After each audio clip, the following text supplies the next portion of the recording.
Que la grâce et la paix vous soient données de la part de notre Père qui est dans les cieux et aussi de la part de notre Seigneur Jésus-Christ. Mesdames et messieurs, bienvenue dans ce nouveau numéro d'État Grandeur. Dieu nous fait toujours grâce. Chaque semaine, il y a un nouvel invité. Chaque semaine, il y a un nouveau numéro. Chaque semaine, il y a un message particulier que Dieu nous envoie, bien sûr, au travers de ses serviteurs. Et aujourd'hui, vous l'avez déjà vu, vous l'avez déjà écouté parler. On l'appelle docteur car il est docteur de la parole. Et non seulement de la parole, mais il guérit également plusieurs âmes, dont même ceux qui sont malades. Vous pouvez ou ne pas aller à l'hôpital, voir un médecin physique, mais par ses prières, par son intercession, Dieu peut vous guérir aussi. Alors, mesdames et messieurs, vous allez le voir en image tout à l'heure parce que nous l'avions reçu la dernière fois dans ce programme. Il nous avait vraiment béni avec un bon thème également qui nous a fait énormément du bien. Alors, il revient non pas pour nous faire plaisir, non pas pour vous faire plaisir, mais il revient parce que Dieu lui envoie encore avec un nouveau message pour nous édifier, mais surtout pour gagner une âme. À chaque numéro d'État Grandeur, il y a une âme qui est sauvée et nous nous disons que toute la gloire revienne à notre Dieu, car le but même, l'objectif de cette émission, c'est de dépeupler les camps de l'ennemi pour peupler les camps des dieux. N'est-ce pas? Nous ne faisons qu'accomplir notre mission ici sur la terre. Elle, c'est un enfant de Dieu. Oui, c'est une enfant de Dieu. Elle est la fille de ses parents. Elle sert également Dieu dans son église. Elle a accepté de partager son témoignage avec nous, car notre Dieu est le même hier, aujourd'hui et éternellement. Autant il a opéré les miracles dans le jour passé, autant il continue à opérer encore des miracles jusqu'aujourd'hui. C'est la sœur Charlotte Kalala. Mesdames et messieurs, suivons ces témoignages. Alors, on m'a diagnostiqué d'un cancer en mars 2019. On était dans une période de deuil et c'était un moment très difficile. On m'a dit que j'étais à un stade 2 d'un cancer au niveau de la clavicule ici et c'était un lymphome de Hodgkin. La façon dont j'ai découvert que j'avais un cancer, c'était assez particulier, mais ce que je retiens, c'est que même dans l'annonce, le Seigneur a été avec moi. Il m'a accompagné tout le long de cette épreuve et dès le départ, il m'a montré qu'il était avec moi et que je n'avais pas à avoir peur. Il s'occupait de tout, il était au devant. Alors c'est vrai que quand on vous dit que vous avez un cancer, que ça fait appel à la mort, mais je savais que Dieu allait faire quelque chose, que c'était impossible que je passe par une épreuve aussi lourde comme ça et que je sorte de la même façon. Je me suis dit, forcément Dieu veut changer quelque chose en moi, il veut agir avec moi. Alors c'est vrai que beaucoup de chrétiens disaient que oui, Asimbikisi, elle a fait quelque chose de mauvais et Dieu l'a frappée. Mais je me suis rendu compte aussi qu'il y a beaucoup d'hommes et de femmes, des serviteurs de Dieu qui ont le cancer et que c'est un sujet qui est très tabou dans notre communauté, surtout dans notre communauté noire et religieuse, si je peux dire ça comme ça. Et c'est important d'en parler parce que le Seigneur ne m'a pas frappée. Le Seigneur ne m'a pas frappée, j'en suis convaincue. Et il m'avait dit que cette maladie n'est pas pour la mort, mais elle est pour la gloire de Dieu. Et au travers de cette maladie, franchement, Dieu s'est glorifié. Dieu s'est glorifié. Et il m'a donné un merveilleux témoignage, il m'a donné une nouvelle relation avec lui, il m'a donné une autre dimension avec lui, il m'a donné aussi une autre façon de voir la vie et qu'il faut vraiment en profiter pleinement, mais vraiment pleinement. Le cancer a été très difficile, il fallait accepter la situation et refuser la maladie en même temps parce que la maladie était en situation illégale dans mon corps. J'ai accepté Christ, je suis désolée, la maladie ne pouvait pas demeurer en moi, j'avais besoin de voir la gloire de Dieu et je disais à Dieu, je suis désolée mais ce qui est écrit dans la Bible doit s'accomplir dans ma vie, sinon on prie pour rien, sinon on jeûne pour rien, sinon on te sert pour rien et je voulais vivre la résurrection de Christ dans ma vie, je voulais voir que tout ce qu'on m'a appris depuis toutes ces années est possible. On dit que Dieu ressuscite les morts. Je voulais qu'il ressuscite la santé dans ma vie et il l'a fait. Il l'a fait. C'est vrai qu'au début, c'était très difficile. Je pensais que j'allais pas avoir de chimio, que j'allais pas avoir de radiothérapie, mais j'ai fait tout. J'ai fait la chimiothérapie, la radiothérapie et ça a été très difficile. La première chimio a raté Et j'étais convaincue que Dieu allait me guérir à la première chimio parce que j'ai fait un événement, j'ai fait Congo-Na Paris, ça a été un succès. J'ai eu des problèmes cardiaques et quand on a été à l'hôpital, on nous a dit, mon cœur plutôt plongeait, battait dans un liquide. C'était une infection, mais tout allait bien et ils avaient profité pour faire des examens pour savoir où en étaient les cellules cancéreuses dans mon corps. Et mon médecin m'avait dit non, franchement, au stade où où nous sommes, ça a très bien avancé. Vous êtes en bonne voie vers la rémission. Et quand je suis partie faire mes examens, j'y suis allée avec beaucoup de confiance, beaucoup d'assurance. J'étais là, Dieu m'a guérie, j'en suis convaincue. Et je suis partie, j'ai fait les examens. Le lendemain, quand il faut avoir les résultats des examens, mon médecin me dit c'est négatif, c'est pas bon et je vais imprimer les résultats. Et moi je lui dis non. Quand elle est partie, j'ai déclaré, j'ai proclamé non, quand elle va revenir, les examens, les résultats vont changer, je serai guérie au nom de Jésus. Et quand elle est revenue, c'était la même chose et pire encore. Elle me dira que la maladie est plus forte et que la chimio que je dois avoir doit être 9 fois plus sévère et que ce sera maintenant pendant 4 jours d'affilée. Alors, quand c'était tous les 15 jours, je supportais pas. 4 jours d'affilée, je vous assure que mon monde s'est écroulé. Je me suis dit, Seigneur, est-ce que tu m'as abandonné? Seigneur, qu'est-ce qui se passe? J'ai paniqué totalement. Et à ce moment-là, il y a une jeune femme aussi que je suivais qui témoignait, il y avait le cancer qui est décédé et ça m'a perturbée totalement. Je me suis rendu compte que lorsqu'on dit Seigneur, je m'abandonne totalement à toi, ça veut dire que j'abandonne même mon désir de vivre et que si demain je dois partir, je partirai parce que tu as décidé que je parte et parce que c'est ta volonté. Et ça, c'est extrêmement difficile à encaisser et dire Seigneur, je suis tout à toi, et je bénis Dieu pour mon mentor parce que à ce moment-là, il m'a dit Dieu nous a assuré la victoire, mais il ne nous a pas dit que nous n'allons pas passer par des épreuves difficiles. Et je n'ai pas à déterminer comment Dieu doit me guérir ni quand est-ce qu'il va me guérir. Le miracle arrive lorsqu'il y a une situation de chaos. Là où les médecins ont dit à un moment donné, ok, c'est compliqué, votre situation, on n'est pas sûr. Là où les médecins commençaient à dire que oui, il y a la mort, vous pouvez mourir à tout moment, c'est là où le Seigneur a opéré les miracles dans ma vie.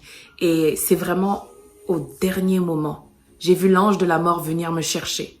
J'ai vu ma vie défiler, mais j'avais l'assurance que j'allais guérir.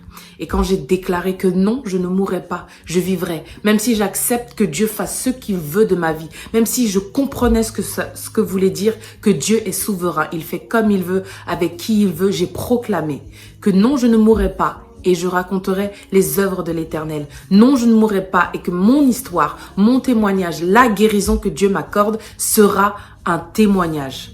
Et le Seigneur m'a fait grâce et j'ai été guérie de façon exceptionnelle. C'est vrai que le monde dit que je ne suis pas guérie, que je suis en rémission, mais moi je le proclame, je le déclare, je suis guérie. C'était une joie parfaite pour moi quand mon médecin m'a appelé pour me dire que Madame Kalala, vous êtes en rémission, vous êtes bien battue, il n'y a plus aucune cellule cancéreuse dans votre vie. Et j'ai béni Dieu, mais je bénis Dieu. Et ce que j'ai envie de dire, c'est qu'on pense que le souffle de vie, c'est un dû. On pense que la bonne santé, c'est un dû, mais c'est une grâce et une grâce imméritée. Et la mort, quand elle frappe, on n'est pas prêt. Nous ne sommes pas prêts. Mais ce que j'ai appris, c'est que comment la mort, quand elle frappe, personne n'est prêt. La maladie, quand elle frappe, personne n'est prêt.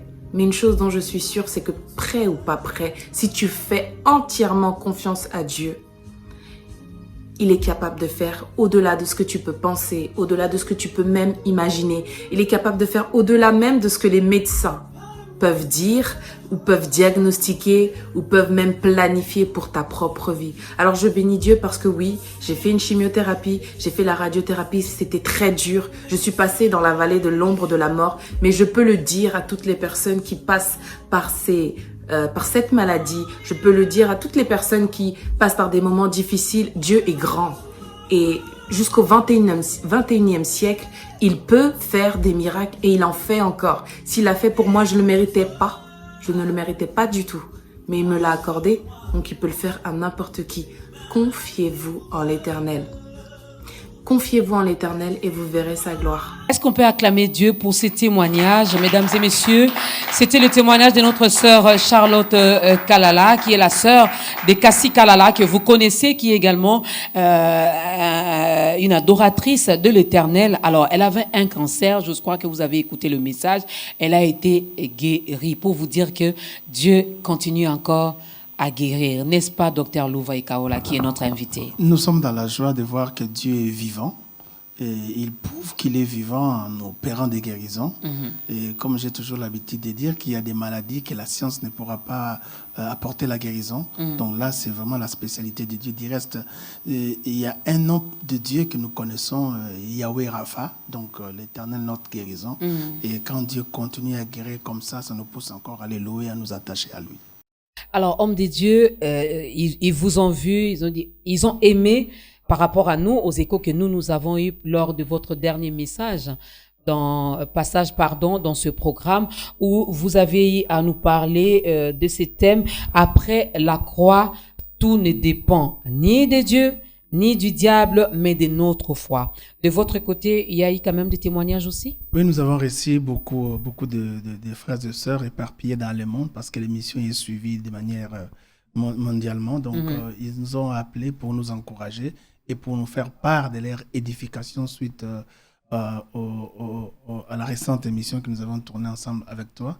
Et nous rendons grâce au Seigneur parce que nous passons ici pour toucher une personne, pour sauver une personne, pour apporter la libération dans la vie d'une personne. Nous ne cherchons pas notre gloire, mais nous cherchons la gloire de Dieu. Nous cherchons la gloire de Dieu. Ah, ils font bien d'acclamer, n'est-ce pas? Nous continuons toujours avec ces systèmes. Je sais que nos publics également nous manquent tellement parce que nous étions déjà habitués à avoir un grand public sur ce plateau, mais avec ce qui continue à se passer à travers le monde, voilà pourquoi nos chantres vont jouer ces deux rôles. Ils sont chantres, mais ils vont également être notre public d'aujourd'hui. Donc, nous bénissons vraiment l'Éternel pour ces témoignages et nous osons croire que aujourd'hui encore, une âme sera sauvée, quelqu'un sera touché. Je ne vais pas encore dévoiler le thème, ça sera après ce cantique.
ngai na bika moninga na ngai ya tango nyonso tu moninga na ngai ya tango nyonso tu moninga na ngai ya tango nyonso tu moninga na ngai ya tango nyonso tu Yesu moninga na ngai ya tango nyonso tu Yesu moninga na ngai ya tango nyonso tu moninga na ngai ya tango nyonso tu moninga na ngai ya tango nyonso tu Yesu moninga na ngai ya tango nyonso tu ata mpasi soki peliwa natia motema na ngai pana ye ata mpasi soki peliwa Yesu moninga na ngai ya tango nyonso tu Jésus Jésus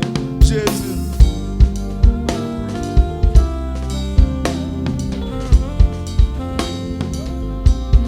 Merci Jésus merci Seigneur l'ami fidèle merci Jésus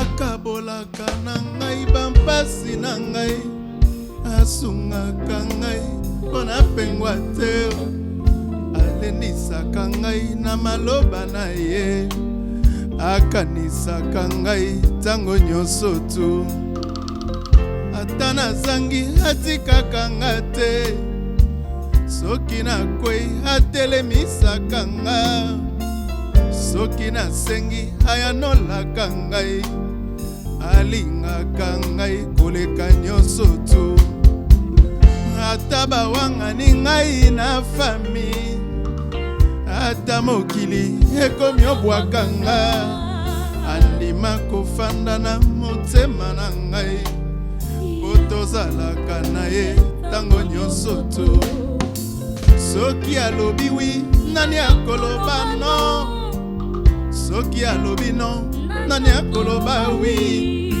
abongisa nyonso po elongi na ngai elata esengo tango nyonso tu moninga na ngai ya tango nyonso tu moninga na ngai ya tango nyonso tu moninga na ngai ya tango nyonso tu Yesu moninga na ngai ya tango nyonso Yesu moninga na ngai ya tango nyonso tu moninga na ngai ya tango nyonso tu moninga na ngai ya tango nyonso tu Yesu moninga na ngai ya tango nyonso ya Yesu moninga na ngai ya tango nyonso tu moninga na ngai ya tango nyonso tu moninga na ngai ya tango nyonso tu Yesu moninga na ngai ya tango nyonso tu ata baboyi ngai na libala natia motema na ngai pana ye ata mokili ekomi obwaka ngai Yesu moninga na ngai ya tango nyonso tu ata nafandi na mbeto alopitalo nga natia motema na ngai pana ye ata minganga balobi esili mpo na ngai Yesu moninga na ngai ya tango nyonso tu Yesu ata ngai nazwi te na kelasi natia motema na ngai pana ye ata baninga bakomi obwaka ngai Yesu moninga na ngai ya tango Yesu moninga na ngai ya tango nyonso tu moninga na ngai ya tango nyonso tu moninga na ngai ya tango nyonso tu Yesu moninga na ngai ya Yesu moninga na ngai ya tango nyonso tu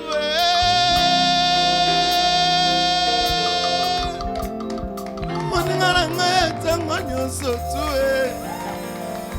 moninga na ngai ya tango nyonso tu Yesu moninga na ngai ya tango nyonso tu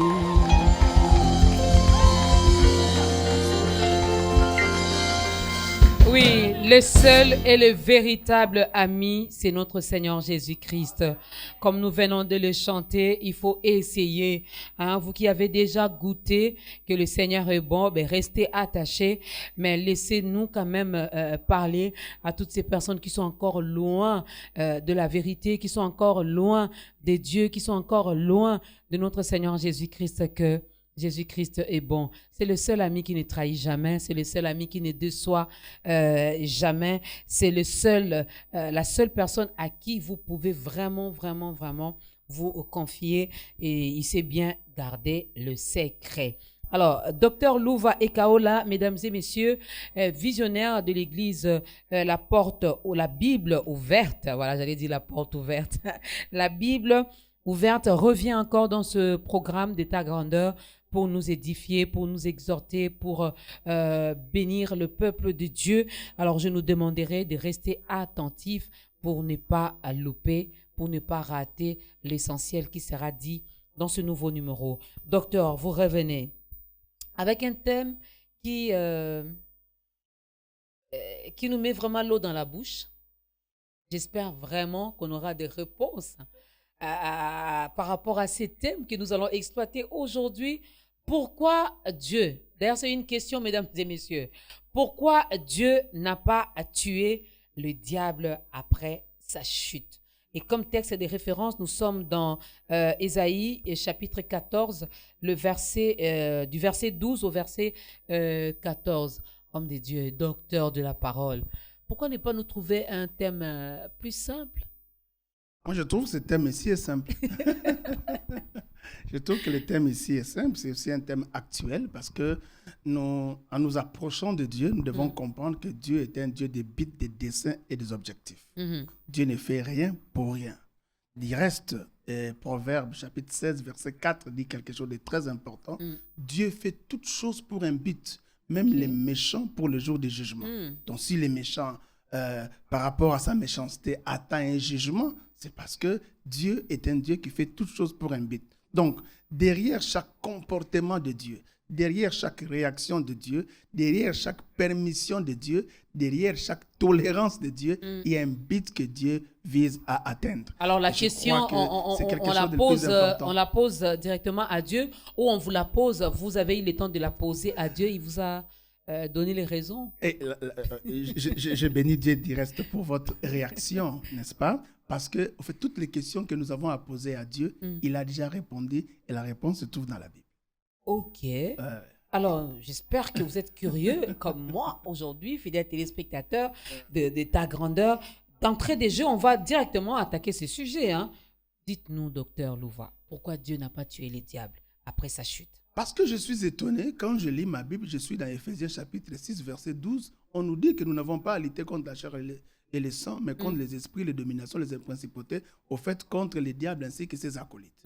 Donc, le plus grand ennemi que nous avons sur cette terre ou dans ce monde, c'est le diable. C'est le diable. N'est-ce pas? Alors, moi, je pense que, donc, si on essaie d'enlever les diables, n'est-ce pas? Donc, le monde serait presque un paradis. C'est bien, non? Exactement. Exactement. Je dirais, c'est ce qui s'était passé lorsque Dieu avait créé Adam et Ève, n'est-ce pas? L'homme n'avait pas encore péché. Et imaginez, à un seul instant, si les diables n'existaient pas, ou si les diables étaient déjà écartés ou tués, n'est-ce pas? Il n'y aurait pas cette tentation, il n'y aurait pas les péchés, il n'y aurait pas tout ce que nous voyons dans la Bible. Alors, je crois que la question logique, je me dis qu'il y a beaucoup de gens qui ont peur de la poser, mais nous, aujourd'hui, dans notre émission, nous osons, hein? Nous osons poser cette question. Si on pouvait, n'est-ce pas, tuer les diables, enlever les diables, mais ça serait d'ailleurs, ça devait être la plus grande prière de tout le monde. Oh, oui. Est-ce qu'il n'y avait-il pas moyen, après que tu aies détecté que les diables est devenu rebelles, pécheurs, opposants, simplement de les tuer?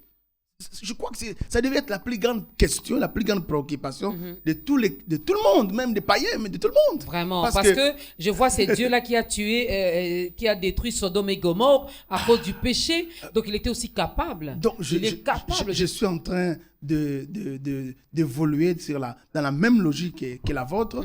Et donc, nous voyons Dieu dans la Bible, que ce soit dans le Nouveau, dans l'Ancien et dans le Nouveau Testament. Nous voyons Dieu tuer les gens, n'est-ce pas? Parce que là, vous avez évoqué un texte de l'Ancien Testament, Sodome, Gomorrhe. Et Gomorrhe. Mais il y a dans le Nouveau Testament, nous voyons au cours d'un culte, Ananias et Saphira ont été tués, n'est-ce pas? Et Pierre dit qu'ils ont menti au Saint-Esprit. Oui. C'est la raison pour laquelle ils ont été tués. Donc, nous voyons dans la Bible Dieu tuer les gens. Mais en dehors de ça, on peut encore aller loin dans les raisonnements. Ceux qui étudient les panoramas, n'est-ce pas, des choses liées à la fin du temps, qu'on appelle les panoramas eschatologiques, ils savent que après l'avènement de Jésus, donc lors de son retour, n'est-ce pas, il posera ses 2 pieds sur les montagnes, ces monts désolevés qui se fendra en deux, n'est-ce pas? La terre dans laquelle nous nous retrouvons entrera dans la période que nous appelons les milléniums, ou l'âge d'or de la terre. Et au cours de cette période, le diable sera emprisonné pour 1000 ans. Il y aura un ange qui viendra, n'est-ce pas, qui prendra le diable et qui va l'emprisonner pour 1000 ans.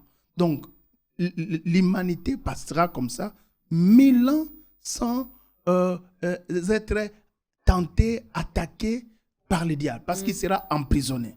Donc nous voyons que Dieu est capable, n'est-ce pas, d'emprisonner le diable. Il dit reste, l'être qui va emprisonner le diable, ça ne sera même pas Dieu. La Bible dit un ange viendra, prendra, n'est-ce pas, les grands dragons, l'antichrist et les faux prophètes, n'est-ce pas? Et le grand dragon, donc le diable, sera emprisonné pour une période de 1000 ans. Mais nous remarquons encore à la fin du temps, n'est-ce pas? Parce que la Bible dit qu'il sera relâché pour un peu de temps. Il cherchera, n'est-ce pas, à tenter encore le Seigneur qui sera assis sur son trône à Jérusalem. Et on va les prendre, on va les jeter maintenant en enfer. L'expression qu'utilise Apocalypse, c'est les temps de soufre et de feu. Donc nous voyons que Dieu est capable, n'est-ce pas? Nous voyons que Dieu est capable non seulement d'emprisonner les diables, mais de les mettre hors d'état de nuire et de les tuer. Alors, la grande question que moi je me suis posée... Mais pourquoi il ne le fait pas? Oui, parce que moi je me suis toujours posé la question. Mais pourquoi au début, quand Dieu s'est rendu compte que Lucifer, parce qu'au départ, ça il faut qu'on se le dise, au départ, il n'était pas diable. Il n'était pas Satan. Il n'était pas Abaddon. Il était un ange et un ange pur qui s'appelait Lucifer. Parce que pour la petite histoire, l'homme n'est pas la première créature de Dieu.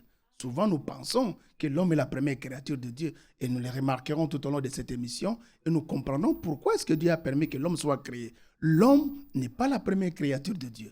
Avant que Dieu ne crée l'homme, Dieu a d'abord créé les anges. Et Dieu étant un Dieu d'ordre, en créant les anges, il les a organisés et les a hiérarchisés. Donc nous avons dans les échelons les plus bas des myriades et des myriades des anges. Nous avons des séraphins qui sont là pour garder la sainteté et les trônes de Dieu. Nous avons des chérubins. Mais nous avons aussi l'impression qu'il y a des archanges. Mon arc, c'est au-dessus. C'est-à-dire des anges qui sont au-dessus des autres anges.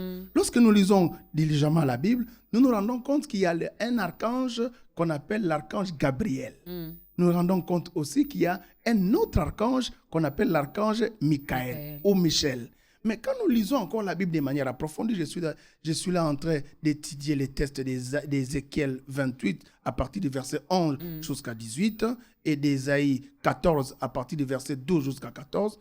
Nous avons l'impression qu'il y avait aussi un archange qu'on appelait Lucifer, qui signifie astre brillant, fils de l'horreur. Mais nous avons des informations vraiment inimaginables.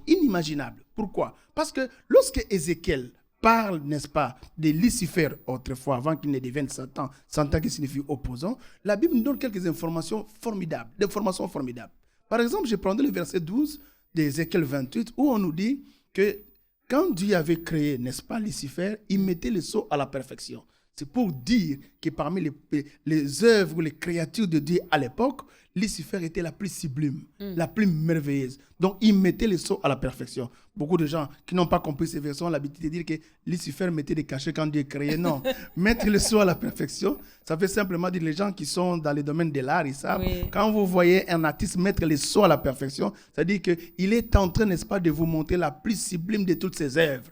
Donc, au travers de cette œuvre ici, il a mis le sceau à la perfection. De la manière avec laquelle il a dessiné, n'est-ce pas, il a travaillé avec son sceau, il a vraiment mis le sceau à la perfection. Ça voudrait simplement nous dire que Lucifer était la plus sublime de toutes les créatures de Dieu. Mais attention, la Bible dit encore de Lucifer qu'il était plein de beauté, parfait en beauté et plein de sagesse. Ce qui m'étonne est que tout son corps, lorsque vous suivez Ézéchiel 28, à partir du verset 11, vous descendez jusqu'à 18, vous allez vous rendre compte que son corps était composé de toute espèce de pierres précieuses. Il y avait des scaraboucles, les saphirs, les diamants, tout était avec lui. Mais il y a encore quelque chose que j'ai encore remarqué en lisant ces textes.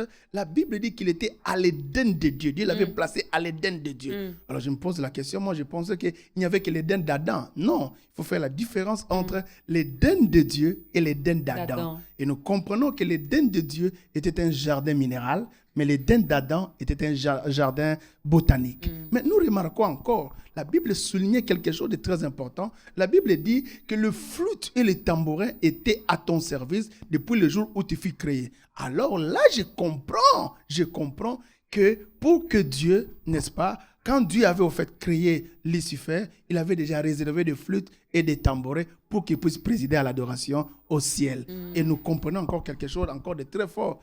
C'est que ces tests nous donnent l'information que Lucifer a été créé.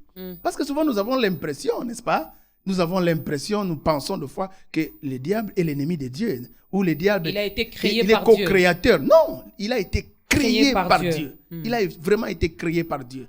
Et ça, c'est un verset capital pour nous. Donc, il faut que nous commençons à faire la part des choses entre Elohim qui est le créateur et Satan qui est la créature. J'ai toujours l'habitude de dire, le même Dieu qui a créé la fourmi, le même Dieu qui a créé les moustiques, le même Dieu qui a créé les cheveux, c'est le même Dieu aussi qui a créé aussi les diables. Et la Bible nous donne aussi une information en disant qu'il était un chérubin protecteur aux ailes déployées. Mais qu'est-ce qui s'est passé? Il y a un jour, n'est-ce pas, où il a pris la décision, n'est-ce pas, de vouloir se rebeller contre Dieu. Et quel était le péché de Lucifer? Je le pense. Le test de Ésaïe 14:14, qui est un test très important. D'ailleurs, c'est parmi nos tests de base ce soir, ce matin ici, alors que nous sommes en train de partager. Je ne sais pas si les amis vont le suivre le soir. Donc, le test nous dit ceci. Te voilà tombé du ciel, astre brillant, fils de l'horreur. Tu te disais en toi-même, j'établirai mon trône au-dessus des étoiles de Dieu. Et tu disais aussi en toi-même, je monterai au sommet des nues et je serai semblable au Très-Haut. Donc là, ce sont les pensées, n'est-ce pas, que Lucifer méditait avant sa rébellion, ou que Lucifer était en train, n'est-ce pas, de mijoter pour se rebeller contre Dieu. Attention, il dit, je monterai au sommet des nues et je serai semblable au Très-Haut. Autrement dit, je serai comme Dieu.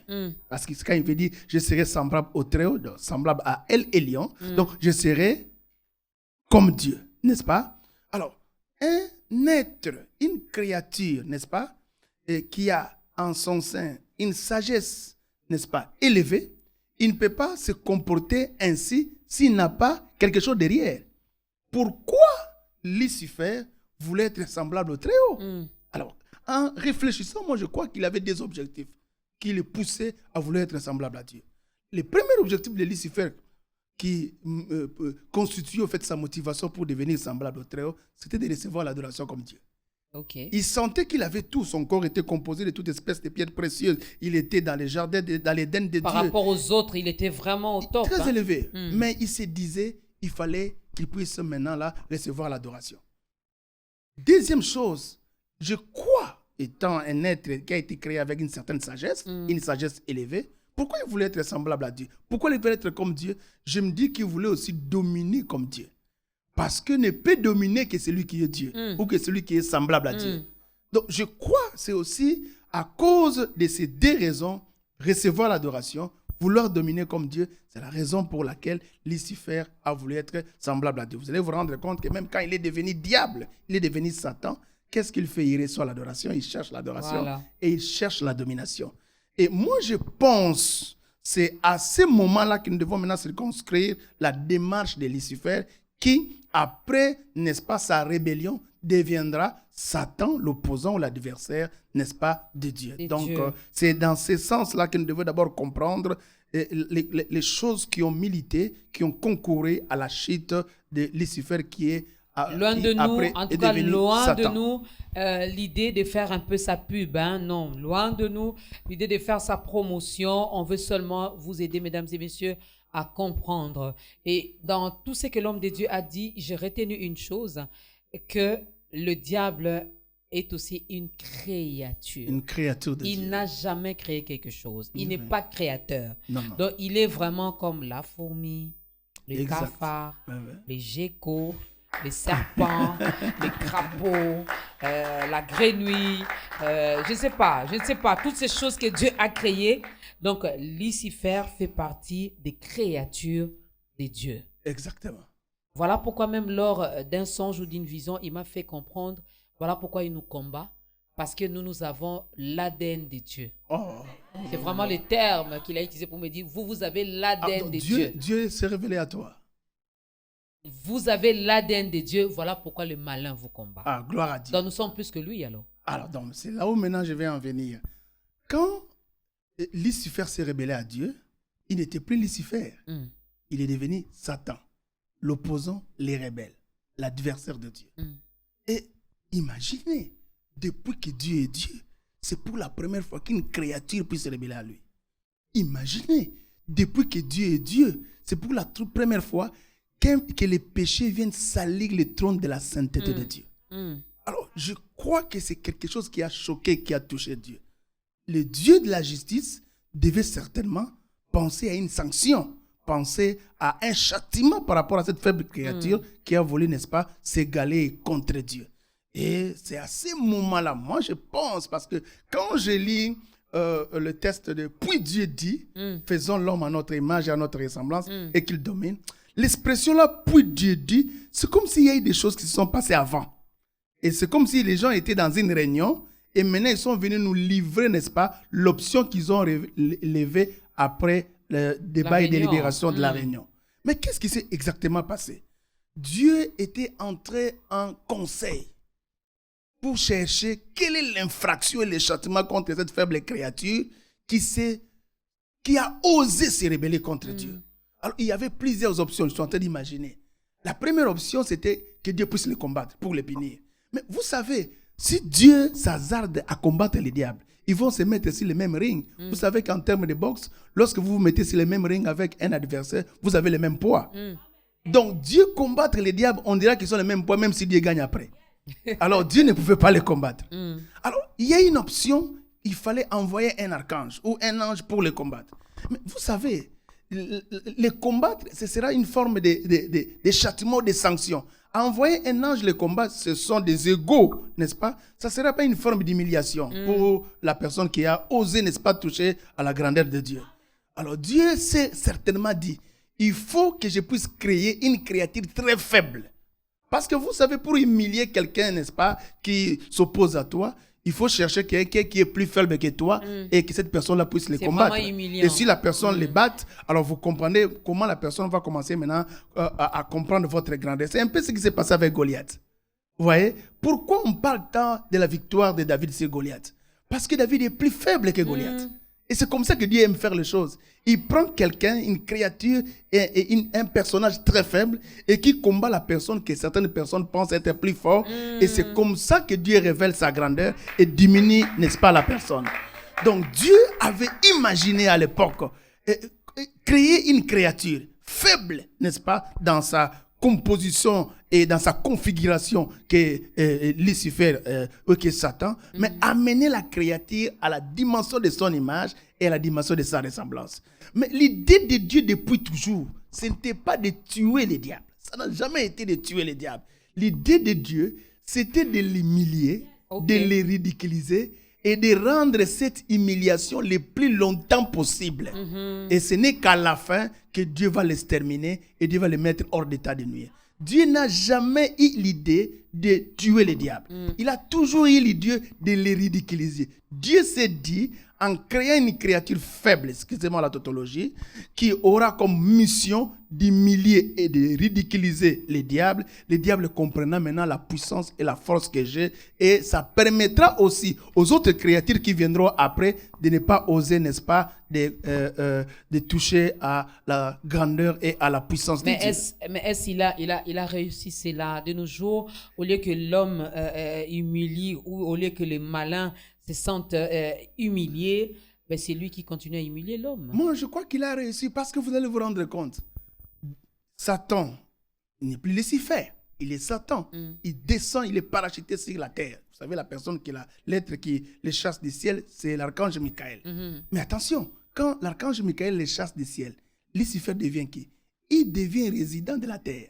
Donc moi, je crois qu'il est parmi les premiers habitants du jardin d'Éden. Moi, je crois qu'avant que Dieu ne crée Adam et Ève, Satan était déjà un habitant du jardin d'Éden. Et vous allez maintenant comprendre ce qui a créé des tensions et même qui cause l'estomac dans le cœur de Lucifer. C'est-à-dire que quand Dieu doit créer la lune et le soleil, Dieu parle. Quand Dieu doit créer les éléphants et les rhinocéros, Dieu parle. Maintenant, arrivé au 6e jour, mais le ton de Dieu change. La Bible dit, puis Dieu dit. Donc, après débat et délibération, il fallait lever une option parce qu'il y en avait plusieurs. Dieu pouvait combattre le diable, on pouvait envoyer un ange, on pouvait encore créer une créature plus faible pour ridiculiser le diable. Et l'idée était de ne pas les tuer. Maintenant, là, l'option ou la conclusion, les PV de la grande réunion du grand conseil de Dieu nous est rendu maintenant par le Saint-Esprit parce que c'est lui qui a écrit la Bible. Il dit, puis Dieu dit, faisons l'homme. Vous sentez l'idée de la réunion? Faisons l'homme à notre image et à notre ressemblance et qu'il domine. Quand Dieu disait, faisons l'homme à notre image et à notre ressemblance. Peut-être que vous ne le sentez pas bien, mais Satan le sentait très bien. Pourquoi? Parce que dans sa recherche de la rébellion, il voulait être semblable à Dieu. Mais Dieu n'a pas permis. Maintenant, la créature que Dieu crée, Dieu l'amène à son niveau, à la dimension de l'image et de la ressemblance de Dieu. Ça, c'est canon. Et Dieu maintenant ajoute et qu'il domine. Alors, on comprend pourquoi Lucifer, autrefois, voulait avoir l'image et la ressemblance de Dieu parce qu'il voulait dominer. Donc, du coup, Lucifer a commis ses premiers moments de tension et d'estomac à cause de l'écoute de cette phrase de Dieu. Mais maintenant, il faut comprendre. Dans Genèse 1, Dieu parle. Faisons l'homme à notre image et à notre ressemblance. Mais dans Genèse, Dieu ne parle pas. Dieu descend maintenant pour former l'homme. Et imaginez comment les choses ont été faites. Satan était déjà dans le jardin d'Éden. La poussière que lui piétinait avec ses démons, Dieu descend, il prend cette poussière, il fait une forme, n'est-ce pas? Il fait une forme et Dieu souffle le souffle de vie dans la poussière et la poussière associée avec la forme devient une âme vivante et Dieu dit que cette âme vivante-là, c'est son image et c'est sa ressemblance et c'est à lui que Dieu va donner maintenant la domination. C'est formidable. C'est formidable. C'est vraiment formidable. Donc, vous allez vous rendre compte que quand Dieu avait créé les anges, Dieu n'avait que parler. Dieu n'a fait que parler. Mais quand Dieu crée l'homme, Dieu ne parle pas seulement. Dieu parle, mais Dieu descend. Il fait la forme, il souffle et l'homme devient à la dimension. Vraiment. Il prend son temps pour travailler. Il prend son temps pour travailler pour que cet homme devienne à l'image et à la ressemblance de Dieu. Et c'est à lui que Dieu va donner quoi? Que Dieu va donner maintenant la domination. C'est la raison pour laquelle vous allez vous rendre compte que Dieu n'a pas eu peur de la présence de Satan pour créer Adam et Ève. Pourquoi? Parce que Dieu savait qu'Adam et Ève avaient la domination. Ça, c'est la première raison.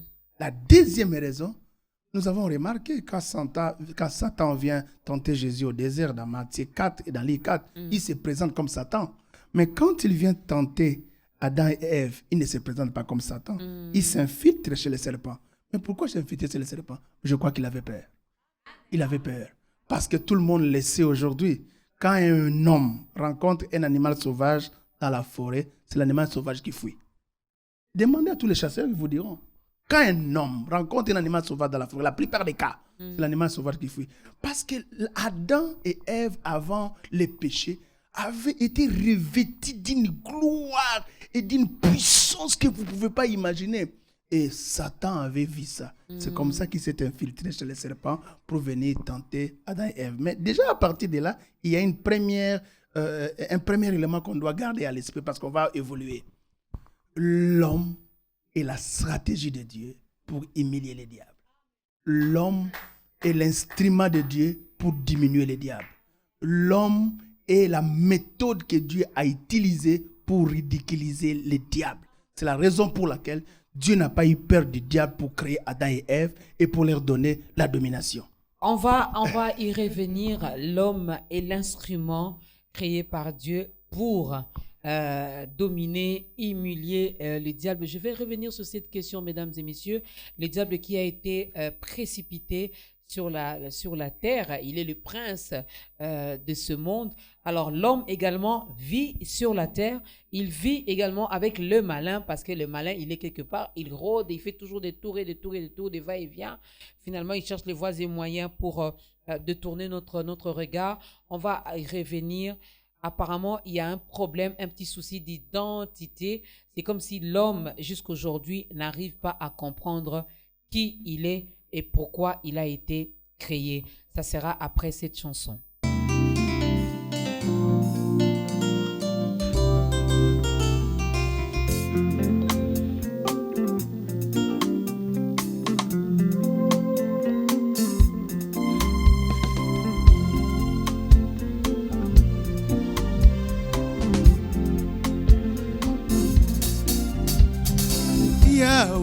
Yahweh, makasi na ngai, yondo zali elikia na ngai, bomoi nanga esimbami na yo, kosuka nanga za kosuka te Yahweh, nalingi na ngai kaka yo kolo.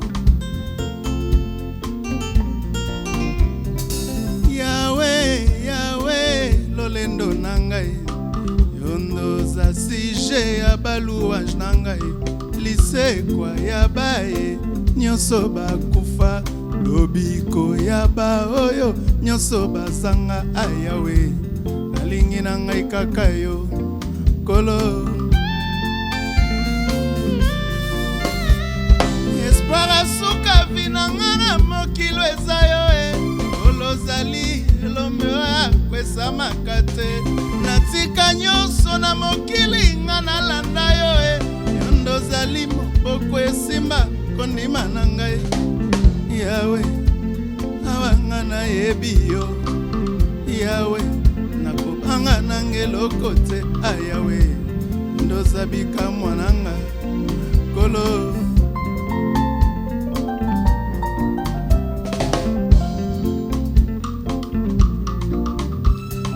Espoir asuka vinanga na mokilo eza yo ondozali elombe kwesa makate, natika nyonso na mokili nga nalanda yo ondozali moboko esimba kondima na ngai Yahweh, awa nga nayebi yo Yahweh, nakobanga na ngeloko te Yahweh, ondozabika mwananga kolo.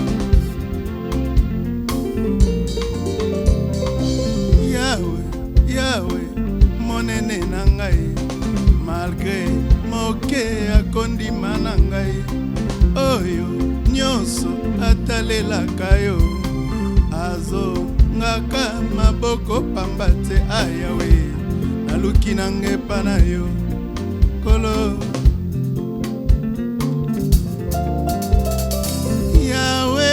Yahweh, molai na ngai, malgré mokuse alosambo na ngai, awa nandimi kosalela yo, loboko na yo etika ngai te Yahweh, namipesi epa na yo kolo.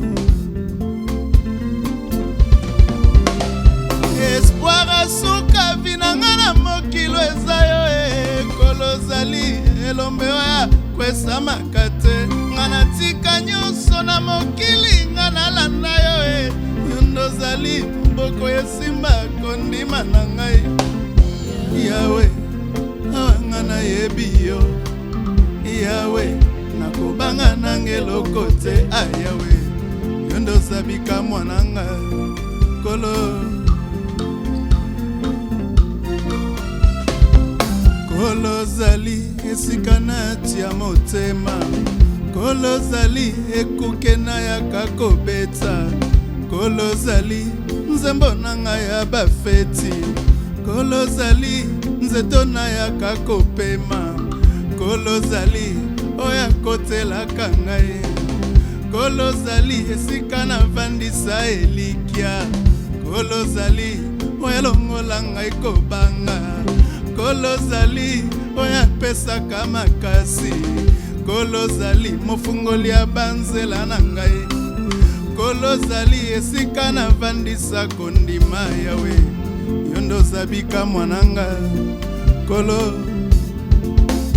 Jésus espoir asuka vinanga na mokilo ezayo yondo zali elombe oya kwesa makate ngana tika nyonso na mokili ngana landa yo yondo zali oesimba kondima na ngai yawe ngana yebiyo yawe nakobanga nange lokote ayawe yondo zabika mwananga kolo Jésus Jésus espoir asuka vinanga mokilo ezayo yondo zali elombe oya kwesa makate ngana tika nyonso na mokili ngana landa yo yondo zali elombe asimba kondima na ngai yawe ngana yebiyo yawe nakobanga nange lokote ayawe yondo sabika mwananga kolo oh espoir asuka vinanga na mokilo ezayo yondo zali elombe oya kwesa makate ngana tika nyonso na mokili ngana landa yo yondo zali moboko esimba kondima na ngai yawe ngana yebiyo yawe nakobanga nange lokote ayawe yondo zabika mwananga kolo Jésus kolo zali sikanga na tie motema kolo zali nzeto na yaka kobeta kolo zali oya kotelaka ngai kolo zali sikanga na pesaka makasi kolo zali obundele ya banzela na ngai kolo zali navandisa kondima yawe yondo zabika mwananga kolo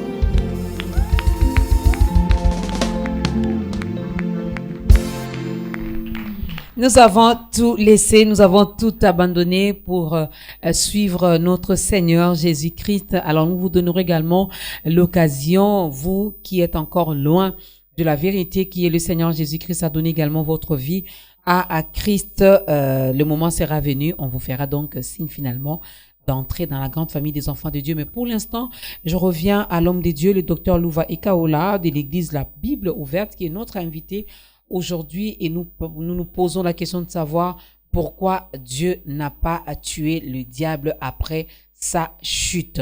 Et l'homme de Dieu nous a expliqué la petite histoire, la petite histoire, comment ça a commencé, et nous avons compris que le diable n'est qu'une créature, l'une des créatures de Dieu. Il n'est pas le créateur, il ne prendra jamais la place de Dieu, le créateur. Alors, je posais la question de savoir, homme de Dieu, le diable a été précipité sur la terre. L'homme est créé à l'image et selon la ressemblance de Dieu. Et cet homme a été créé pour dominer. Mais qu'est-ce qui fait que l'homme n'arrive toujours pas à retrouver sa place, à connaître son identité? Il laisse toujours l'autre, le malin, dominer sur lui. Il laisse toujours le malin faire des choses à sa place. Merci pour la question. Du reste, comme nous avons essayé de mettre les choses au clair, donc un des objectifs pour lesquels l'homme a été créé, c'est pour être un instrument d'humiliation du diable. C'est comme ça que Dieu a créé l'homme. C'est comme ça, lors de sa création, Dieu dit clairement, Dieu dit, faisons l'homme à notre image et à notre ressemblance et qu'il domine. Quand Dieu parlait comme ça, Satan était dans le jardin d'Éden. Donc quand Dieu parlait comme ça, Satan était dans le jardin d'Éden. Il écoutait et il a bien compris que Dieu a créé l'homme pour qu'il puisse lui dominer. Et du reste, il y a quelque chose qu'on doit mentionner. Je disais que lorsque le diable cherchait à vouloir, n'est-ce pas, se rebeller contre Dieu, il voulait atteindre la dimension de l'image et de la ressemblance de Dieu, mais Dieu n'a pas voulu. Mais quand Dieu crée l'homme, Dieu crée l'homme à son image et à sa ressemblance. C'est ce qui exprime d'ailleurs la haine du diable contre l'homme. Colère qu'il a. La jalousie qu'il a contre l'homme, quelque chose que Dieu cherchait, Dieu ne l'a pas donné, et Dieu donne à cette faible créature. Mais la différence Et ça, c'est ce que je voulais souligner. L'homme a été créé à partir de la poussière. Mais avec la symbiose du souffle de Dieu, du souffle de vie, l'homme a été élevé à la dimension de l'image et de la ressemblance de Dieu. C'est comme ça que Dieu lui a donné, n'est-ce pas, la domination. Mais il y a un verset très important dans Psaume. Psaume 115, verset 16, c'est un verset clair, un verset fantastique. Quand j'ai rencontré ce verset dans la parole de Dieu, je ne fais que lire le verset. La Bible dit, les cieux sont les cieux de l'Éternel, mais il a donné la terre aux fils des hommes. Donc, la terre, c'est la juridiction de l'homme. Okay. C'est l'espace que Dieu a donné à l'homme pour dominer, pour gérer, pour assujettir et pour diriger. Mais est-ce que l'homme le sait? Mais c'est la raison pour laquelle l'homme doit le savoir. Et je vais encore aller très loin, parce que les choses que nous sommes en train de parler, il y a des gens, déjà à l'époque de la Bible, qui avaient des révélations. Quand vous lisez, par exemple, les fantastiques psaumes de David, psaume 8, c'est un psaume formidable. David est en train, n'est-ce pas, de célébrer la magnificence de Dieu. Il est en train de célébrer la gloire de Dieu. Il dit quelque chose, il dit, je suis dans psaume 8, éternel, éternel, que ton nom est magnifique sur toute la terre, ta majesté s'élève au-dessus des cieux, par la bouche des enfants, de ceux qui sont à la mamelle. Tu as fondé ta gloire pour confondre tes adversaires. Je ne sais pas si vous remarquez ça. De la bouche des enfants, de ceux qui sont à la mamelle. Donc l'homme, Dieu a fondé sa gloire pour confondre ses adversaires. Les diables, n'est-ce pas, qui était l'adversaire de Dieu, ainsi que les démons. Dieu a fondé sa gloire au travers de la bouche de ceux qui sont à la mamelle. Et pour imposer silence à l'ennemi et au vindicatif. Donc, ce test ici, un verset, un test formidable. Je me pose même la question, comment des gens comme David avaient de tels genres de révélations? David nous révèle ici comment Dieu a fondé sa gloire sur l'homme et comment l'homme est l'instrument que Dieu utilise, n'est-ce pas, pour confondre les diables ainsi que les démons. Le verset 3 le précise, et pour imposer le silence au diable. Donc, Dieu, dans sa dimension de majesté, ne peut pas combattre les diables. Il n'a pas son niveau. Il a créé maintenant l'homme, et la Bible souligne, pour confondre les adversaires de Dieu et pour imposer le silence. Donc l'homme doit imposer le silence au diable. Au travers de la création de l'homme, Dieu devait entendre au ciel que le diable a fermé la bouche. C'est ce que ce texte est tenté de dire. Dieu devait entendre que le diable a fermé la bouche, que le diable est confondu. Et regarde, quand David lit maintenant, est tenté d'écrire dans les chapitres, dans les versets 4, il dit, quand je contemple les cieux, ouvrage de tes mains, la ligne et les étoiles que tu as créées, verset 5, un verset formidable. Qu'est-ce que l'homme pour que tu te souviennes de lui, et le fils de l'homme pour que tu prennes garde à lui. Verset 8, tu l'as fait de paix inférieure à Dieu. Tu l'as fait de paix inférieure à Dieu. Donc, il est un peu inférieur. Pourquoi il est un peu inférieur à Dieu? C'est vraiment à cause de l'adoration. Mais par rapport à la domination, l'homme domine sur la terre, Dieu le domine au ciel. Et Dieu dit, tu l'as couronné de gloire et de magnificence. Waouh, verset 7. Tu lui as donné la domination sur les œuvres de tes mains. Et qui est Lucifer? L'œuvre des mains de Dieu. Donc Dieu a donné, n'est-ce pas, à l'homme la domination sur les œuvres de ses mains. Ce qui est encore très grave. Très grave. Il dit, tu as tout mis sous ses pieds. Tu as tout mis sous ses pieds. Quand on dit tu as tout mis sous ses pieds, y compris qui? Y compris le diable. Y compris le diable ainsi que les démons. Et du reste, pour votre révélation, vous allez vous rendre compte que quand Paul parle dans Éphésiens, n'est-ce pas, au chapitre 1er, il parle de la domination que Dieu donne à l'église. Paul est tenté de citer ces versets-là d'Éphésiens. C'est parce que les lecteurs de la Bible et ceux qui aiment la Bible comme moi ont déjà prêté attention à cela. L'apôtre Paul dans Éphésiens, au chapitre 1er, n'est-ce pas, au verset 22, il dit, il a tout mis sous ses pieds. C'est la même phrase, les mêmes mots que David utilise dans Psaume 8. N'est-ce pas? Et il a donné pour chef suprême à l'église. Donc, aujourd'hui, l'homme se plaindre par rapport au diable, Dieu ne comprend pas ça. L'homme fuit le diable, Dieu ne comprend pas ça. Je suis en train de vous dire, c'est le cœur de Dieu qui parle au travers de moi. Dieu est fatigué quand il voit les hommes se plaindre sur le diable, sur les démons. Je ne parle pas des sorciers, parce qu'ils sont des rangs inférieurs. Je ne parle pas des magiciens, des marabouts. ils sont d'un rang inférieur. Dieu ne comprend pas ça jusqu'aujourd'hui. Mais comment? Moi, j'ai été créé, toi l'homme, pour imposer le silence à cet ennemi-là. Pour confondre ces adversaires-là. Parce que moi, je ne peux pas les comprendre, ils n'ont pas mon niveau. Moi, j'ai été créé l'homme. Mais aujourd'hui, là, à tout moment, Seigneur, délivre-nous du malin. Seigneur, délivre-nous du diable. Dieu ne comprend pas ça. Mais ça, c'est vous. Ça, c'est vous. Nous sommes des brebis.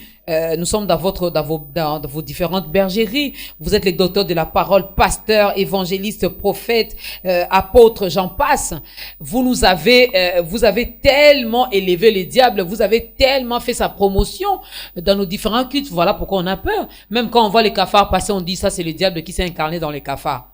On commence à crier au nom de Jésus. Je voulais d'ailleurs vous parler de ça, Kafer, Géco, toutes ces choses-là. Quand les gens voient, ils commencent à chasser les démons. Je suis en train de vous dire, jusqu'à présent, Dieu ne comprend pas ça. Et du reste, c'est la raison pour laquelle, quand je venais d'ailleurs ici, Dieu me dit, tu dois parler de ça. Parce que je suis fatigué. Tu dois commencer à parler de ça. Nous devons dominer. Nous avons été créés pour ça. Nous devons imposer le silence. Nous avons été créés pour ça. Dieu, quand il nous créait, l'idée de Dieu était faire de l'homme un instrument qui doit imposer le silence au diable. Faire de l'homme un instrument qui doit dominer le diable. Dieu s'est dit, moi je domine au ciel, mais la terre et toute sa juridiction, je le donne à l'homme. C'est ça l'idée de Dieu depuis toujours. D'ailleurs, vous allez vous rendre compte. Quand Satan, je suis dans Luc au chapitre 4, à partir du verset 4 jusqu'au verset 6, il vient tenter Jésus. Qu'est-ce qu'il dit à Jésus? Si tu te prosternes devant moi, je te donnerai la puissance et la gloire de ces royaumes. Qu'est-ce qu'elle dit? Car elle m'a été donnée. C'est qu'elle n'en avait pas.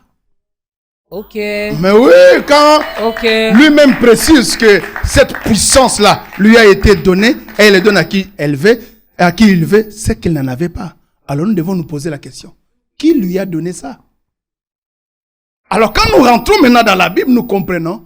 Donc, quand il y a eu le péché d'Adam et Ève, apparemment, il y a eu un transfert. Voilà. Parce que nous voyons simplement Dieu donner la domination à l'homme dans les jardins d'Éden. Mais le diable, sans embâche, il dit à Jésus le Créateur que la puissance et la gloire lui a été donnée. Moi, je m'attendais à ce que Jésus puisse réfuter cette thèse. Non, tu es menteur. Cette puissance n'a pas été donnée. Jésus n'a rien dit. Oh, celui qui ne dit mot, consent. Donc, Jésus a du coup accepté que tout ça c'est Adam. Dans le jardin d'Éden. Donc, les péchés dans lesquels, n'est-ce pas, Satan a poussé Adam et Ève à commettre, il y a eu un échange. L'homme a cédé la domination que Dieu lui avait donnée. C'est si simple. Parce que la Bible dit, quiconque est esclave du péché, quiconque commet les péchés, devient esclave du péché. Au travers du péché, l'homme qui était dominateur. Mais heureusement que Christ est venu. Le deuxième Adam est arrivé. Exactement. C'est là où vous comprendrez la bonté, l'amour de Dieu. Il faut que je dépose un peu ma Bible à côté parce que ça devient maintenant intéressant. Dieu de la Bible s'appelle Alpha et Oméga.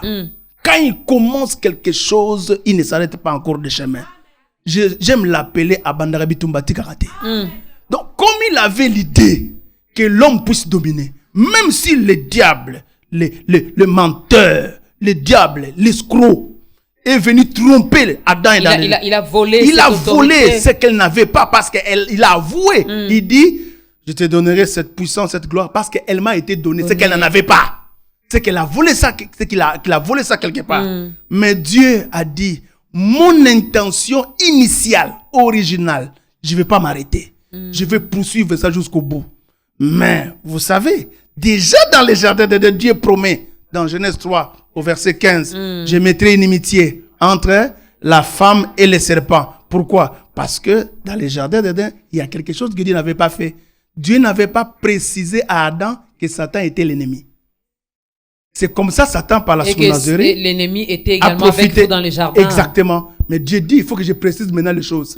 Vous avez un ennemi. Et moi-même, je mets l'inimitié. Je mets un conflit éternel. Le conflit avec lequel nous sommes avec les diables, c'est un conflit que Dieu lui-même, n'est-ce pas, a décrété. Ça ne dépend pas de nous. C'est Dieu qui l'a décrété. C'est un conflit éternel. Mais Dieu dit, la postérité de la femme écrasera la tête des serpents. La notion tête donne l'image de la domination. Parce que c'est l'autorité du pouvoir. Parce que la tête, c'est l'organe qui domine tous les corps. Donc quand Dieu dit, postérité de la femme écrasera la tête du serpent. Donc Dieu est tenté de promettre qu'il y aura une postérité qui viendra et qui arrachera, qui ravira, n'est-ce pas, la domination qui était dans les mains du diable. Mais Dieu a aussi clairement dit que la postérité du serpent lui blessera les talons. Mais vous allez maintenant vous rendre compte que c'est quand Jésus est venu, la postérité promise par Dieu, il est allé à la croix. La croix, il a été placé sur une montagne que vous connaissez, la montagne de Golgotha. Golgotha qui signifie lieu des crânes. Ok. Écrasera la tête. Donc, au fait, quand on imposait la croix sur cette montagne qu'on appelle lieu des crânes Golgotha, on était en train d'écraser la force de l'ennemi. Mais il y a quand même quelque chose qu'il faut que je précise. Beaucoup de gens ne comprennent pas pourquoi est-ce que Jésus devait devenir un homme pour ravir la puissance entre les mains du diable et pour écraser les diables. Pourquoi? Parce que Dieu avait déjà pris la résolution que Dieu ne combattra pas les diables. Aucun ange ne le combattra et aucun ange ne l'humiliera. C'était le travail de l'homme. C'était le travail de l'homme. Et si Jésus devait combattre et renverser les diables, il devait devenir un humain pour remplir cette résolution que Dieu avait prise depuis des années. C'est comme ça que Jésus est devenu un homme. Et c'est à cause de cela, déjà au travers de son ministère, il chassait, Jésus, lors de son ministère, quand on se dit la vérité, il humiliait les diables. Il a humilié les... Non, Jésus c'est l'homme parfait. Il nous a prouvé qu'avec la chair et le sang, on peut humilier les diables. Vous vous rappelez un peu, les diables tuent un enfant, on va l'enterrer. Il croit Jésus, Jésus le ressuscite. Les diables tuent Lazare, on l'enterre, il commence à pourrir. Jésus arrive, il le ressuscite. Mais ce sont des humiliations terribles. Vous ne pouvez pas imaginer combien il y avait des réunions. Ça, il n'a pas arrêté l'autre là. Non, il est tellement têtu celui-là. L'idée de Dieu, ce n'est pas qu'on puisse tuer les diables. Je suis en train de vous expliquer ça. L'idée de Dieu, il faut qu'on puisse humilier les diables. Derrière chaque action mauvaise qu'une personne commet, il y a toujours une infraction. Et aujourd'hui, il faut que les gens comprennent, l'infraction contre les diables, ce n'est pas de les tuer. C'est de l'humilier. C'est de l'humilier, de les ridiculiser. C'est la raison pour laquelle tu te rendras compte que même quand Jésus a vaincu les diables à la croix, Jésus ne l'a pas tué. Mais Jésus pouvait tuer les diables, on arrête l'affaire. Moi j'ai toujours dit, au ciel, Dieu pouvait tuer les diables. Ils se rebellent, Dieu les tue, on arrête l'affaire. Sur la terre, Jésus pouvait le faire aussi. Jésus pouvait le faire, mais il ne l'a pas fait parce que même après la mort de Jésus, les démons continuent d'agir.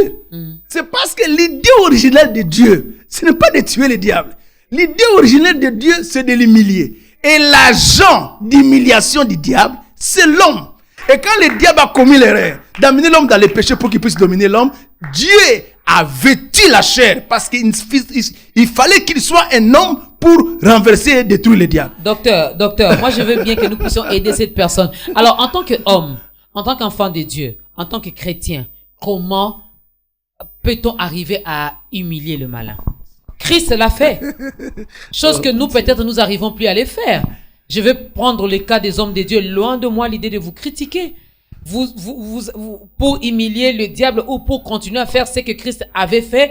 D'ailleurs, lui-même, il dit que vous le ferez plus que ce que lui a fait.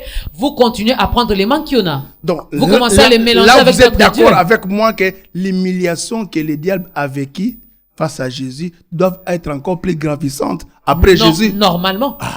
Normalement, mais ce qui n'est pas le cas, docteur Louva. Je suis vraiment aujourd'hui dans la joie. Je suis vraiment dans la joie. Normalement, mais ce n'est pas le cas. J'en arrive. Vous allez vous rendre compte. Le diable, n'est-ce pas, a volé la domination de l'homme. N'est-ce pas? C'est par la ruse. Mais Dieu s'est fait chair pour récupérer cette domination. Et vous vous rappelez, le problème qui a poussé l'homme à la domination, c'était les péchés. Jésus, quand il arrive à la croix, il verse son sang pour résoudre les pommes du péché. Parce que Hébreux 9, verset 22 dit, sans l'effusion du sang, il n'y a pas de pardon du péché. Et le sang a été versé, donc il y a eu le pardon du péché. Oui. Mais attention, quand Jésus ressuscite, les données changent. Parce que quand Jésus ressuscite, je suis dans Matthieu chapitre 28 au verset 18. La Bible dit, étant approché de ses disciples, il leur dit, tout pouvoir m'a été donné dans le ciel et sur la terre. Allez et faites de toutes les nations mes disciples. Ces disciples étaient des disciples de la magie, de la sorcellerie, de la maladie, des maris, des nuits, des liens. Mais maintenant, avec le tout pouvoir que Jésus a ravi entre les mains du diable, il donne ça à l'église pour que l'église, n'est-ce pas, face de toutes ces personnes qui étaient disciples des diables, disciples de la sorcellerie, maintenant des disciples de Jésus. J'ai toujours l'habitude de dire, Genèse 1, 26, faisons l'homme à notre image, à notre ressemblance, et qu'il domine, c'est la donation de la domination. Ok. Le péché de l'homme, c'est le diable ravit cette domination. N'est-ce pas? La perte de la domination. Mais Matthieu 28, 18, c'est la récupération maintenant de la domination. Voilà pourquoi nous voulons récupérer également une âme aujourd'hui. Nous voulons bien récupérer une personne qui a commencé à nous suivre, qui a finalement compris que elle est aussi l'une des créatures de Dieu. Mais la différence est que nous avons été créés à l'image et selon la ressemblance de Dieu, et pour dominer, notre mission est d'humilier l'autre là. Alors voilà pourquoi nous allons demander au docteur de vous aider à entrer dans la grande famille des enfants de Dieu pour bien dominer l'autre là. Et là, ça devient vraiment très intéressant. Pourquoi? Parce que vous allez vous rendre compte même, parce que c'est vraiment intéressant d'appartenir dans la famille des enfants de Dieu, la famille des dominateurs, des agents d'humiliation du diable, n'est-ce pas? Et vous allez vous rendre compte, je donne seulement des phrases importantes. Quand Jésus parle du diable, écoute ce qu'il dit. Voici les miracles qui accompagneront ceux qui auront cru.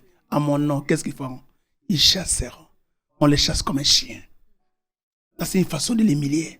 Écoute ce que Jésus dit. Je vous ai donné le pouvoir de marcher sur les serpents et sur les scorpions et sur toute la puissance de l'ennemi. Quand vous marchez sur un ennemi, ça veut dire quoi? Il est à terre et vous marchez sur lui.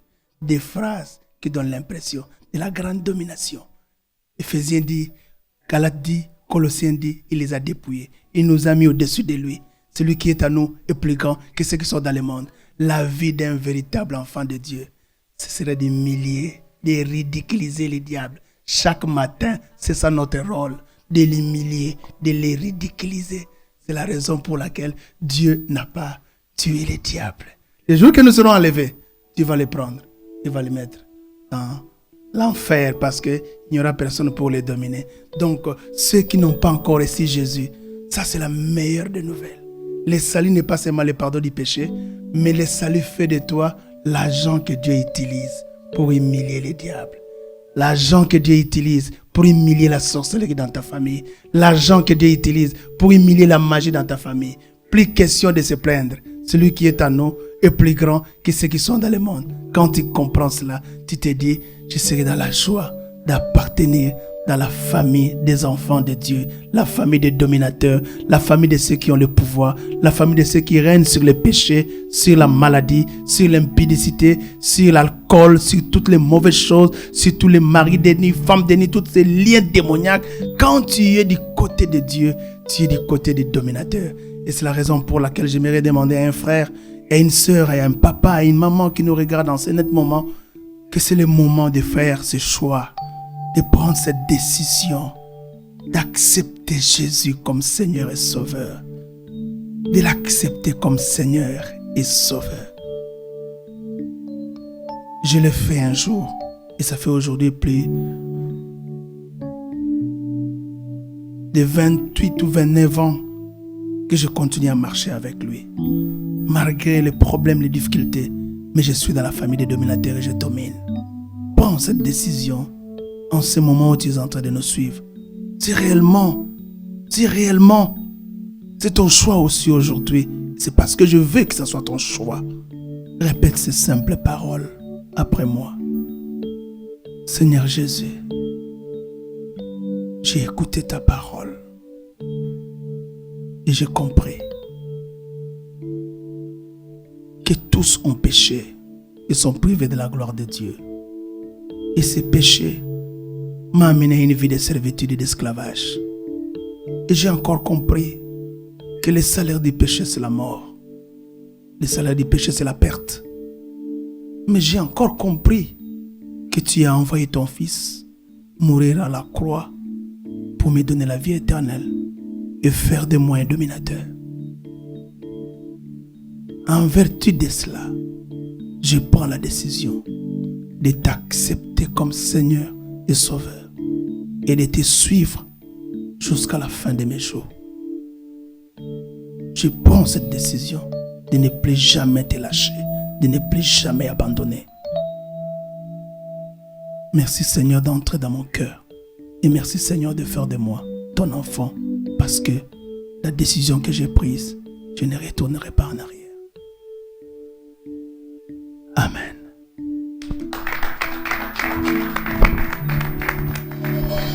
Bienvenue mon frère, bienvenue ma sœur dans la grande famille des enfants de Dieu. Ça fait toujours du bien de connaître son identité, de savoir que je ne suis pas n'importe qui, je suis le fils ou la fille du roi des rois. Alors nous devons marcher tête haute, car l'autre là, vraiment, nous les piétinons. Il est vraiment par terre. Nous sommes appelés à l'humilier, à dominer sur lui. Alors, en dehors peut-être de l'ignorance, qu'est-ce qui peut faire que un enfant de Dieu ne domine pas? Parce qu'avec le petit constat que nous avons fait, ce n'est plus le diable qui commet le mal. Or, qui dit mal, c'est vraiment l'identité du malin. Qui dit mensonge, c'est vraiment son identité. Lui ne changera plus, il reste menteur. Mais qu'est-ce qui fait que l'homme que nous sommes, au lieu d'éviter, de refuser, nous continuons à faire du mal. Nous continuons à travailler, à faire ce mauvais travail à la place du diable. Non, comme je disais, le vrai problème de l'homme, c'est le problème de l'identité. Ok.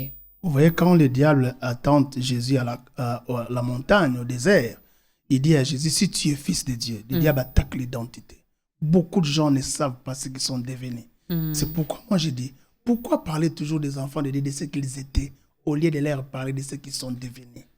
La Bible dit dans 2 Corinthiens 5, verset 17, si quelqu'un est en Christ, il est une nouvelle créature. Les choses anciennes sont passées et voici toutes choses sont devenues nouvelles. Mais vous allez vous rendre compte que dans la plupart d'endroits, dans la plupart des milliers, on parle plus des choses anciennes qui sont passées au lieu de parler des choses nouvelles qui sont arrivées. Maintenant, en Christ, moi, je suis devenu enfant de Dieu. Amen. La vérité est que je ne suis plus enfant de mon père et de ma mère. Je suis devenu enfant de Dieu. Vous serez surpris. Vous ne remarquerez pas Jésus dans ses prédications et dans ses déclarations parler qu'il était l'enfant de Marie. Ni de Joseph. Non. Il parle toujours qu'il est enfant de Dieu. Alors que Marie est sa mère. Vous voyez? Donc, nous sommes plus conscients de notre ancienne identité parce qu'on nous pompe tellement ça dans les églises et on ne nous parle pas de notre nouvelle identité. Vous remarquez, quand Noé était entré dans l'arche, qui est l'image de Jésus, l'arche est allée, n'est-ce pas, accoster sur les monts Morara. Oui. Différent des lieux où l'arche, n'est-ce pas, s'est retrouvée avant. Quand nous recevons Jésus, nous devons être plus conscients de notre nouvelle identité. Nous sommes enfants de Dieu. Et en dehors de ça, quand nous recevons Jésus, nous sommes des dominateurs. Nous sommes des dominateurs. J'ai aimé l'expression qui a utilisée pour humilier les diables. Remarquez ce que la Bible dit. Dieu a tout mis sous nos pieds. Quand Dieu dit tout mis sous nos pieds, il s'agit de qui? Il s'agit aussi du diable et de ses démons et de ses sorciers. Mais nous avons l'impression que le diable n'est pas là. Nous-mêmes, nous avons enlevé nos pieds. Nous avons élevé le diable. Il est devenu maintenant notre conquérant. Non, Dieu l'a mis là-bas. Nous devons le laisser là-bas. Sa place est là-bas. Là-bas, Jésus a dit, marchez. Vous marcherez sur les scorpions, sur les serpents. Il y a quelqu'un qui l'a mis à terre. C'est Jésus qui l'a mis à terre. Pourquoi? Il doit être humilié. Vous voyez la chose que nous piétinons là, la chose sans valeur. C'est ce qu'il doit être. Parce que nous ne devons pas inverser les choses. Vous avez parlé de l'ignorance, mais vous avez aussi parlé, en fait, nous pouvons aussi parler d'un manque de maturité. Okay. Parce que Galates 4, verset 1 dit ceci, tant que l'héritier est un enfant, il ne diffère en rien d'un esclave, bien qu'il soit le maître de toutes choses. L'immaturité peut amener un dominateur à vivre comme un esclave. Alors, c'est vraiment la fin. J'ai eu du mal à dire au docteur Louva que c'est la fin parce qu'il parle tellement bien. Et ce sont des vérités que nous avons vraiment besoin, chers dominateurs, chers enfants de Dieu, chers co-héritiers de Jésus-Christ, chers héritiers de Dieu. Nous avons vraiment laissé notre place à l'autre là. Il est temps que nous récupérons notre place et que nous imposons le silence au diable. Amen. Il n'a pas le droit d'ouvrir sa bouche. Même pas. Comment faire pour contacter le docteur Louva Ekaola? Donc, vous m'appelez à mon numéro. Donc, c'est les 00243 9 98 189 232. Donc, je disais 00243 9 98 189 232. Au Carmel, il y a beaucoup de gens qui me suivent sur les réseaux sociaux. Donc, ma page officielle, c'est Pasteur Louva et Kaola. Donc, vous me trouverez là-bas. Il y a beaucoup d'amis avec qui nous échangeons chaque jour, et vous aussi. Oui, c'est d'ailleurs l'un des thèmes également qu'il a exploité dans les réseaux sociaux. Et donc, vous pouvez aussi nous rencontrer sur notre page YouTube, Pasteur Louva et Kaola, officielle. Donc, ça, c'est notre page YouTube. Et du reste, ceux qui sont abonnés sur la page YouTube, dans pratiquement un mois, vous aurez le nouveau clip de notre nouvel album, Intouchable. Intouchable, voilà, intouchable. Exact. Vous savez pourquoi vous êtes intouchable? Parce que vous êtes un enfant de Dieu. Amen. Alors vous êtes intouchable et invisible dans le monde des ténèbres. Moi, j'ai dit un grand merci à la chorale qui a accompagné le pasteur Louva. La dernière fois, on avait clôturé avec un peu de nostalgie. Je crois que ça sera pareil également aujourd'hui. Pasteur, c'est possible?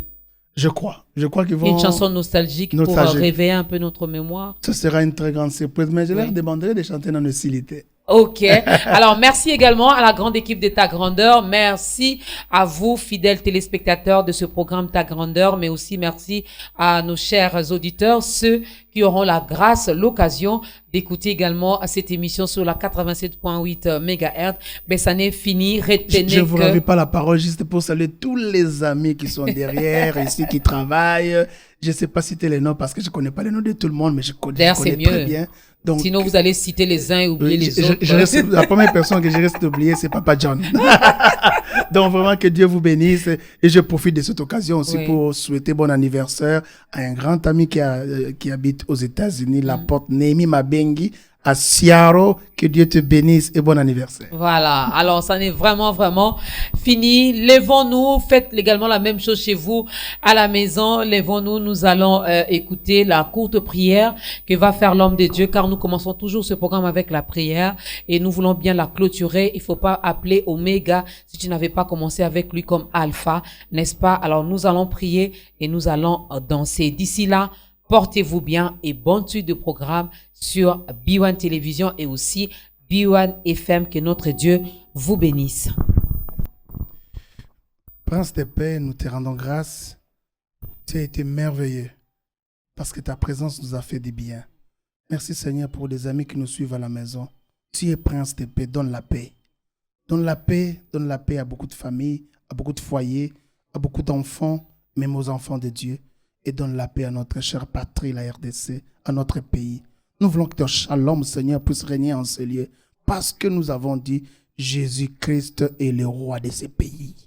Merci pour ta paix et merci pour les miracles, les guérisons que tu opères pendant que nous sommes en train, Seigneur, mon Dieu, de prier. Nous croyons que tu es le Dieu vivant. La Bible dit tout ce que vous demanderez en priant. Croyez que vous l'avez reçu et vous le verrez s'accomplir. Amen.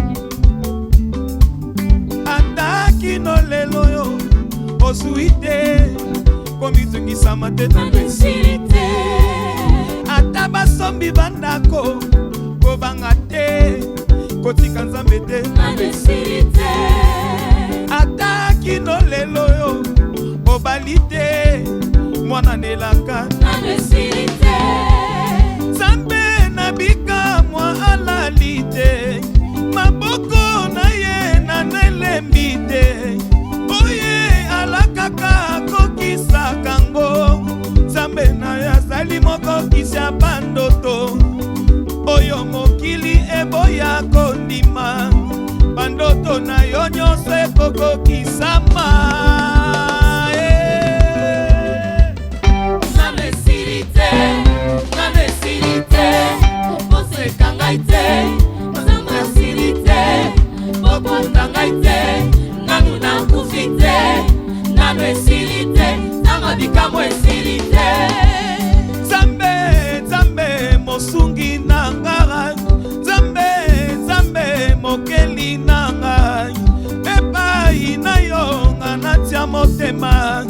Nzambe nango sali elikya ya bomoi nanga, Nzambe nango sali esengo ya bomoi nanga kolo. Yawe Nzambe nanga, kumama nayo mosungi nanga, kumama nayo mokeli nanga. Ngona bomoi nanga na pasie, epai na yo nde miso nyonso totalelaka ye. Maloba na yo ekomisaka nyonso ya sika na bomoi nanga. Sala ya sika na bomoi nanga, Sala ya minene, sala ya sika na bomoi nanga, sala ya kokamwa papa nanga na bomoi nanga, ekosalaki na sala ya bomoi sika na bomoi nanga, sala ya kokamwa, sala ya sika na bomoi nanga.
Nisikolokoza ya ya Bezani nyango ekotinanga na pengwale